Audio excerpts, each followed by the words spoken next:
Hello, ladies and gentlemen. Today we are going to take a look at other types of shapes besides triangles, so shapes that have more sides than just three, and we're going to take a look at how to figure out a missing angle in those shapes. Okay, so how do we calculate for missing angles? How many degrees are in, say, a five-sided figure, and so on. So you're going to need your little foldable for this, but first we want to start with a little vocab review. So there are two specific words that we run into here and there. One is concave, the other is convex. So basically when we look at shapes that have more than three sides especially, like this guy right here has five sides. Notice 1, 2, 3, 4, 5. Those five sides are formed a little differently than this guy over here that has 1, 2, 3, 4, 5, 6, 7, 8 sides. We would call this a pentagon because it has five sides. And we would call this, what do we say over here, 8 sides? We would call this an octagon. However, it's not your typical looking stop sign, right? This is an 8-sided figure, just like the standard stop sign, but notice how he's kind of caved in a little bit. That's what makes him a concave shape. He's caving in. That means if I were to extend a side, if I extend this side on this figure, it caves inside the shape. This side stays out, but there are some sides that if I extend would go inside that shape. Whereas this guy, if I extend his sides, notice that all of those sides stay outside the figure, okay? So he is convex. He does not cave in. Concave figures cave in. Convex figures don't, okay? Sometimes you hear about this in science classes with concave lenses and stuff. Same idea. They're caving in a little bit. That's what makes them concave. All right, so some of the figures we're going to look at do that. Also, we need to review this word regular polygon. Regular means that all the sides are the same and all the angles are the same. In other words, it means equilateral and equiangular. So it's pretty much, like we said, all the sides would be given or all the angles would be given if you knew one of them. You know that he's perfectly designed so that everything matches, okay? So when we take a look at these different types of shapes, whether it's a four-sided shape like this guy, or a five-sided or a six-sided, we need to figure out how many degrees are in each of those shapes. So that means when I add up all the angles, we know that in a triangle it adds up to make 180 degrees. What about four-sided shapes? What about five-sided shapes? What about six-sided shapes? And so on. So when we talk about convex shapes like these, where they don't cave in, we can find the total for each angle when we add them together in each shape, okay? So take a look. This is a four-sided shape. It has four sides. Now, if I were to connect from one vertice to a diagonal, like so, now I've split my shape into two triangles, right? And if each triangle has 180 degrees at each of its angles, like look at this triangle would have 180, and so would this guy. Now I don't know which ones are equal to which, so I'm just going to put different slashes on each of them. But hey, when I have 180 for this triangle and 180 for this triangle, that means I have a total number of degrees in a four-sided shape of 360 degrees. And that kind of makes sense if you think about a square. Each corner is 90 degrees, right? And 4 times 90 would be 360. And a four-sided shape always has 360 degrees, whether it's a square, a rectangle, or in this case, a trapezoid. Now we could do that same thing with a five-sided shape. This guy's called a pentagon because it has five sides. Whereas this guy has four sides, he's called a quadrilateral. Four-sided shape. When I have a pentagon and I do the same thing, I'm going to start with one vertex and I'm going to go, oops, I'm going to draw down diagonal, and then I could split them again over here. This is 180. This is 180, and this is 180. That gives me three triangles. 3 times 180 is 540 total degrees in a pentagon. Now notice I didn't just draw like bunches of diagonal lines because we want to make sure each vertex of our triangle remains at a vertex of our pentagon, okay? So it remains in the corner, not in the middle. We don't want any angles in the middle of the shapes at this point, okay? So let's take a look at a six-sided figure, also known as a hexagon.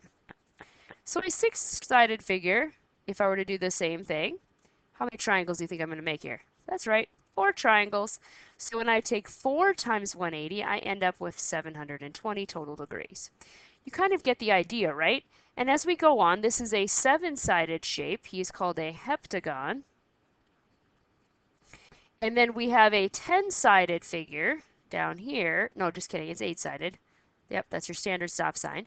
And this guy's called an octagon. So when we take a look at the pattern that's happening in here, do you see what's going on? How many triangles will I create? Well, if I look at the number of sides, look at the number of triangles. 2, 5, 3, 6. Made 4 triangles. 7 should make 5 triangles. So the number of sides, 2 less than the number of sides, will be the number of triangles I can create. And then that number times 180 is how I'm going to create my total number of degrees. That's really important. As we get up to higher number shapes, like 9 is a nonagon, and 10 is a decagon, and dodecagon has 12 sides. So let's kind of summarize that in your little foldable here. So when we talk about interior angles, we're talking about angles that are on the inside of a figure. So if we were to take a look at inside angles, that'd be this guy right here, interior angle. He's on the inside of the shape, but in the corner, okay? The sum or the total of the number of, or the total number of degrees in any convex polygon of any number of sides. So if I wanted to kind of generalize this into a formula, notice that the number of sides take away 2 and then times 180 became my number of degrees. So when we summarize that, we're going to take the number of sides, subtract 2, and then take that times 180. I'm going to put a little dot there. And that's going to equal my total number of degrees in my shape, okay? Well, what if that shape was regular? What if I knew that each angle was the same? Well, I could just take that total divided by the number of sides, which is the number of angles, and that's going to equal each angle, okay? But, in other words, remember, this is how I find the total. That means I'm going to take the number of sides, subtract 2, times 180, and then divide that total by each angle number. How many angles are there in the shape, or how many sides are there? And that's going to what we would say is the number of degrees at each angle. Okay? I'm going to write degrees at each angle. So when we take a look at the shape's outside angles, remember, outside angles means exterior. So this guy right here would be considered an exterior angle. Exterior angles, what's cool about them is it doesn't matter how many sides it has. The sum of exterior angles in any number-sided shape, it doesn't matter, 10-sided, 6-sided, 4-sided, always adds up to the same amount. Let's consider the triangle. Let's say each angle in here is 60 degrees. How much would be on the outside out here? That would be 120 because these two have to add together to make 180, right? And this guy right here would be 120. And then this guy over here next to the 60 is 120. 120 plus 120 plus 120 makes 360 degrees. But when I look at a 4-sided shape like a square, how many degrees would be on this exterior angle right here? 90, right? What about this exterior angle here? 90. And this exterior angle here, 90. And this exterior angle here, 90. So that's 4 90s. Still a total of 360 degrees. It doesn't matter how many sides it has. The total is always going to make 360 degrees. So always 360 no matter what. Remember, sum means total. So that means in order to find out how much is at the exterior angle of a regular polygon, that means that they're all the same. If I take 360 divided by the number of sides, that would be each angle on the exterior. Okay? Each angle's degrees. So, using these 4 little ideas or 4 little formulas, we're going to do a few examples here. You need to either write these in the notebook or you can write them on the top part of the flap there if you want to as we continue on here, and then all of your notes would be inside this little foldable, okay? Here's your example 1. Find the sum of the interior angles of a 30-sided, 30gon, convex polygon. So the sum again means total, and we're talking about interior angles. So the formula for that is the number of sides minus 2 times 180 is what equals my total. So if I have a 30-sided shape, that means my number of sides is 30. I'm going to subtract 2 from that, and then they take that answer times 180. So 28 times 180 degrees would be my total number of degrees. That's kind of a big number. Let me see if I have a calculator on me here quick. Well, I forgot to do that while I was making this video. Pull a calculator aside. Let's see if I can find it here.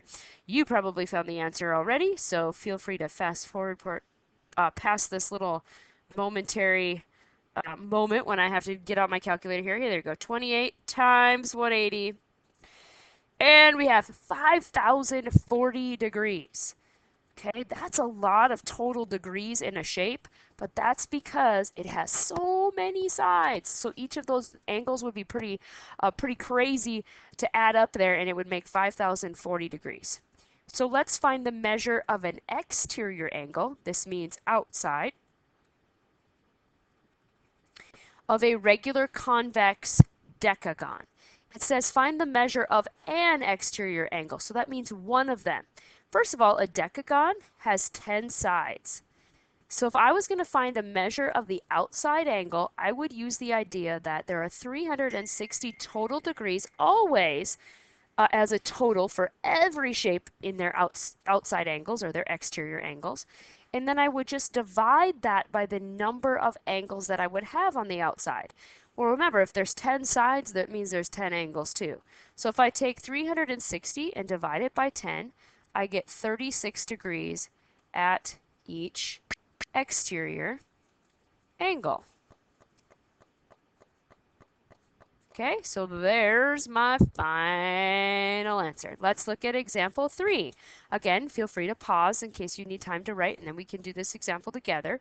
It says the measure of an interior angle, that means one inside angle, of a regular convex polygon is 108 degrees. This time we're supposed to find the number of sides. So the formula for each interior angle is the number of sides minus 2 times 180 divided, that's the total, divided by the number of sides or the number of angles, because that'd be the same amount. This is how we figure out each angle. That's just from your foldable, okay? Now we know each angle is 108 degrees, so that's going to get plugged in right here. N minus 2 times 180 all over n equals 108 degrees. Now how would I solve this? Well, over here I have a fraction. I want to make this guy be a fraction so we can use our sweet cross-multiplying skills here to solve.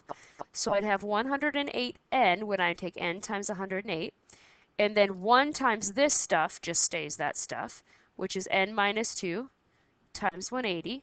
That means I want to distribute 180 into both of those, so I'm going to continue over here. 108n equals 180n minus 360 degrees when I distribute the 180 in. And then I'm going to subtract 180 n's from both sides so I can get all the n's together. This is negative 72n equals negative 360 degrees. Divide by negative 72 to get the n alone. Woo! And n would equal 5. That means my shape has 5 sides. If each inside angle is 108 degrees, that means the number of sides the shape must have is 5. Okay, now let's take a look at the fourth and last example. It says find the measure of the interior and exterior angles of an 18-sided shape. Convex polygon. So an 18-sided, I mean, it's not perfect, right? But we want to find out how many degrees are inside and how many degrees would be on the outside for that shape if we were to extend the side. So let's remember our formulas. The number of sides minus 2 times 180 gives me the total number of degrees in the shape. But then if I divide by the number of sides, I'd find out how much is at each one. And then the exterior angle, that's to figure out interior. Exterior, you take 360 divided by n, or the number of sides. So that was probably the easiest to do because n is 18, right? So 360 divided by 18 will give me each exterior angle. So each exterior angle measures how many total degrees, ladies and gents. When you take 360 divided by 18, we're going to figure out how many total degrees each exterior angle has, and that's 20. degrees, okay? And then let's go over here and plug that 18 because that stands for the number of sides, or in this case, angles as well. 18 minus 2 times 180, and then divided by 18 in my calculator. And that's going to give me each interior angle.